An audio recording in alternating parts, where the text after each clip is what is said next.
ক্যালেন্ডারের একটা ভীষণ ইম্পর্টেন্ট অ্যান্ড ইন্টারেস্টিং ট্রিক।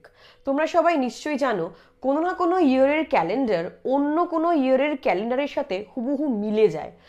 যদি তোমাদের এরকম প্রশ্ন করা হয় 2025 বা 2012 বা 2008 এই ইয়ারের ক্যালেন্ডারগুলো কোন ইয়ারের সাথে হুবহু মিলে যাবে, কি করে করবে দেখো 1 সেকেন্ডে।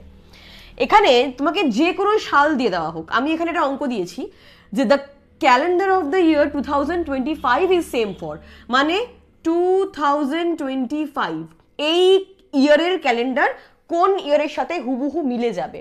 কিচ্ছু করতে হবে না, জাস্ট 4 দিয়ে কি করতে হবে, ভাগ করতে হবে।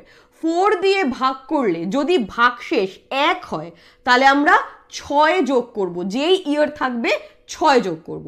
যদি ভাগশেষ 2 বা 3 হয় তাহলে আমরা কত যোগ করব, 11 যোগ করব। আর যদি মিলে যায় ভাগশেষ 0 মানে লিপ ইয়ার হয়, 4 দিয়ে ভাগ করলে মিলে যায়, তাহলে যোগ করব 28। Very simple.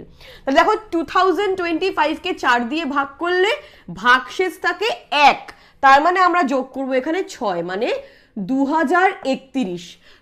সেম ভাবে যদি বলি 2012, এই 2012-র যে ক্যালেন্ডার রয়েছে কোন ইয়ারের সাথে হুবহু 1 হবে, তোমরা 4 দিয়ে যদি ভাগ করো দেখো এটা হুবহু মিলে যাচ্ছে, মানে ভাগশেষ কি হবে 0, মানে এটা লিপ ইয়ার। তাহলে আমরা কি করব +28, মানে 8 2 0 হাতে 1, 2040। 2012 আর 2040 এই দুই ইয়ারের যে ক্যালেন্ডার একদম সেম।